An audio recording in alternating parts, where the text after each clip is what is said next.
Hope this is coming through. My microphone just died, so here we go. This is a makeshift microphone. I'm using my phone to record this, but here we go. Dear traveller, and welcome back. Here we are again, talking about the Pentax 17. And if you know me and you've been following me, you might have seen I dropped a video yesterday about this same camera. Things are blowing up about this camera. It is blowing up. And I just wanted to tell a different side of the story from a different thought. And I can't sit here and tell you it's because I'm just a legend and I've got the ability to see every story from both sides, and I'm not. No, it's not. It's not. It's because we've got friends. Because friends help us out. Isn't it true? Isn't it true? Isn't that how we grow as human beings? And that's what I experienced. I put out my scathing review of the Pentax 17, and I stand by that. Why do I stand by that? Because I'm a stubborn old fool. However, I got such a nice comment from our mate this side towards screen. Now, if you've ever made a YouTube video and it happens to be about cameras, chances are this absolute legend would have commented on it. You know why? Because he's the salt of the earth that keeps this community flowing and is just an all-around champion. Okay, so big shout out to this guy, and thanks for being the sobering yin to my raging yang. He's helped me to reframe the concept of the Pentax 17 and why it is what it is. And, you know, having that little bit of ability to reflect on that really helped. Since reading his comment and mulling over it for some time now, it's made me think, why has this camera elicited such a big reaction from the community? Now, don't get me wrong. Of course, all the famous YouTubers have been given the camera.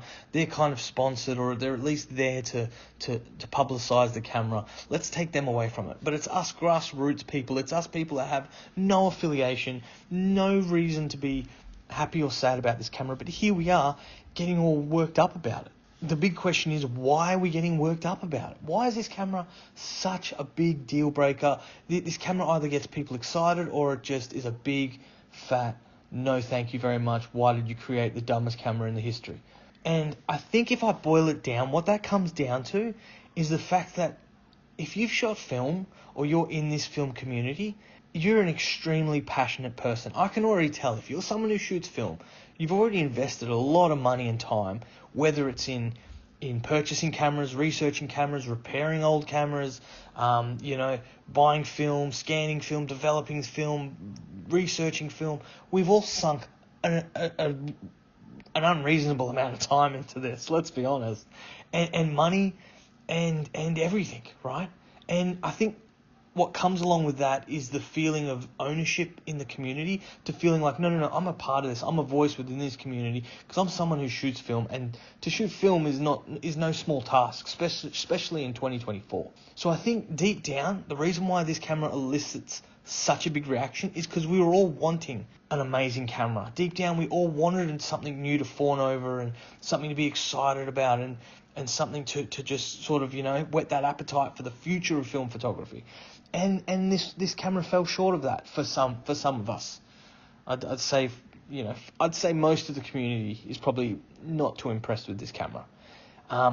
Again, reflecting back on it and thinking about it now, possibly there is no right answer for this camera, because if they had an autofocus lens, would that mean I would go out and buy it? I'd probably say no. If it had interchangeable lenses, would I go out and buy it? I'd probably say no. If it was an SLR, would I go out and buy it? I'd probably say no. I wouldn't buy this regardless of what they did. Why is that?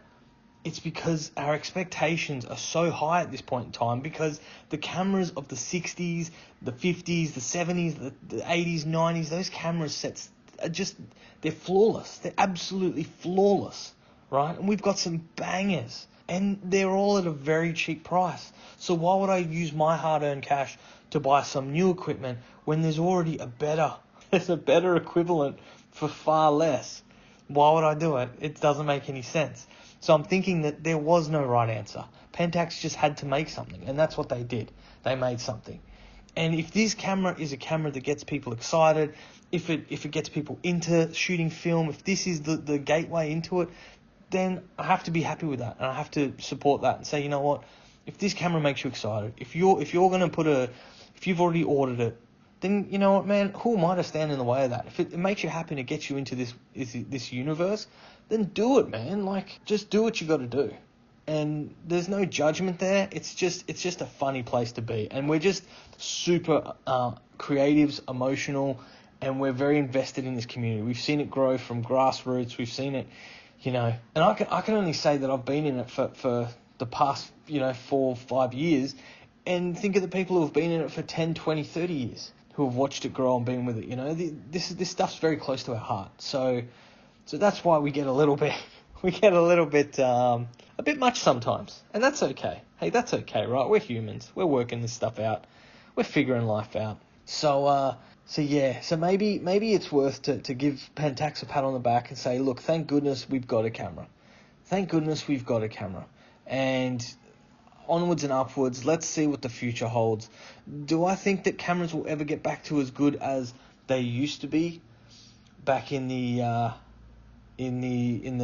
golden era? Are cameras ever going to get back to that quality? No, I don't think they ever will. I don't think we have the ability anymore. And also it has to come down to the demand. I still think, as much as we're passionate film shooters, I still think it's a small community. So I just don't think there'll be that demand there to ever get cameras back to what they used to be.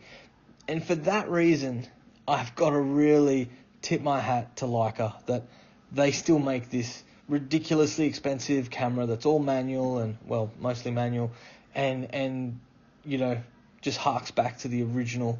I have to really tip my hat to them and say thank goodness they exist, because that's our kind of lifeline back to absolute purist. If you want an absolute purist camera, at least it still exists. You can still buy one. And Pentax and these other film cameras are trying to fill in the gaps and create whatever they can in the meantime. So you know what, for that sake, congratulations, guys. We got our first professional mid-range film camera.